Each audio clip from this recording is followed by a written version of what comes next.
दोस्तों, आज हम आपको बाइबल की उत्पत्ति का पहला अध्याय पढ़कर सुनाते हैं। आदि में परमेश्वर ने आकाश और पृथ्वी की सृष्टि की, और पृथ्वी बेडौल और सुनसान पड़ी थी, और गहरे जल के ऊपर अंधियारा था, तथा का आत्मा परमेश्वर का परमेश्वर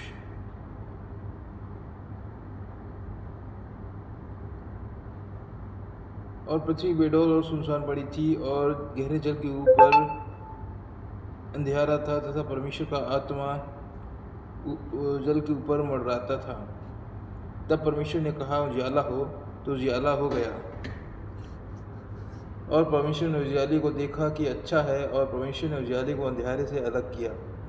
और परमेश्वर ने उजियाले को दिन और अंधियारे को रात कहा, तथा सांझ हुई, फिर भोर हुआ। इस प्रकार पहला दिन हो गया।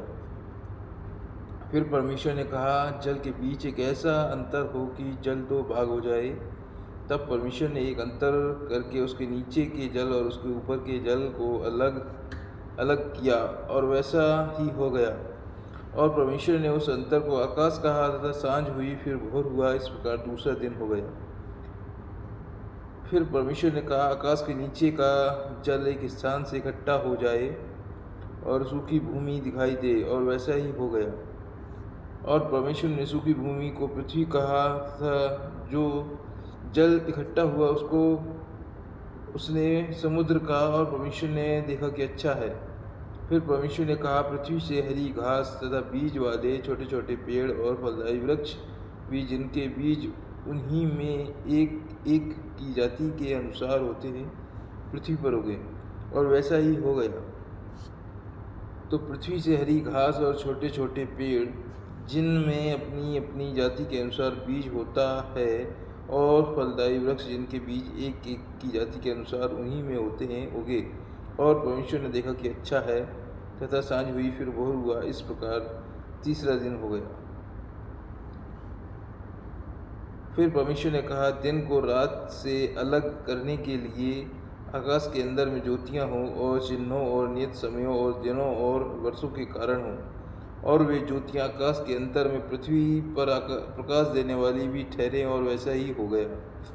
तब परमेश्वर ने दो बड़ी ज्योतियाँ बनाई। उनमें से बड़ी ज्योति को दिन पर प्रभुता करने के लिए, और छोटी ज्योति को रात पर प्रभुता करने के लिए बनाया, और तारागण को भी बनाया। परमेश्वर ने उनको आकाश के अंतर में इसलिए रखा कि वे पृथ्वी पर प्रकाश दें, तथा दिन और रात पर प्रभुता करें, और उजियाले को अंधियारे से अलग करें।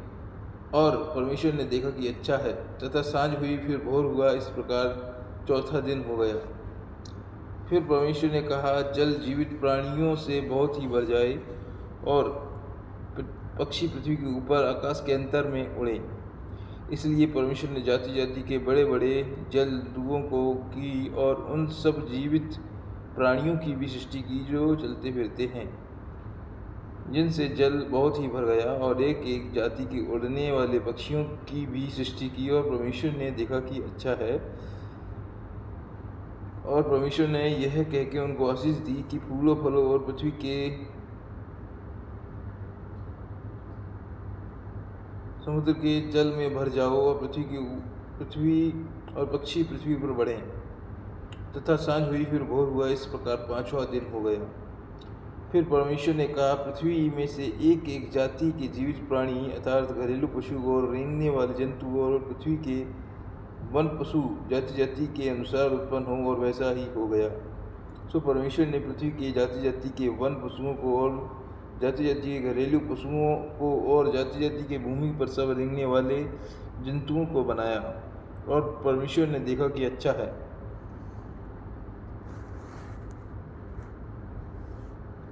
फिर परमेश्वर ने कहा, हम मनुष्य को अपने स्वरूप के अनुसार अपनी समानता में बनाएं, और वे समुद्र की मछलियों और आकाश के पक्षियों और घरेलू पशुओं और सारी पृथ्वी पर और सब रेंगने वाले जंतुओं पर पृथ्वी पर रेंगते हैं अधिकार रखें।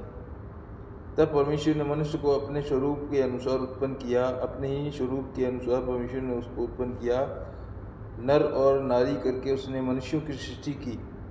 और परमेश्वर ने उनको आशीष दी, और उनसे कहा, फूलो फलो और पृथ्वी में भर जाओ, और उसको अपने वश में कर लो, और समुद्र की मछलियों तथा आकाश के पक्षियों और पृथ्वी पर रेंगने वाले सब जंतुओं पर अधिकार रखो।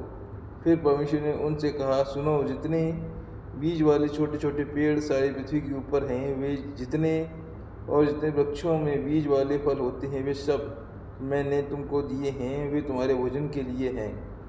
और जितने पृथ्वी के पशु और आकाश के पक्षी और पृथ्वी पर रेंगने वाले जंतु हैं, जिनमें जीवन के प्राण हैं, उन सब के खाने के लिए मैंने सब हरे हरे छोटे पेड़ दिए हैं। और वैसा ही हो गया।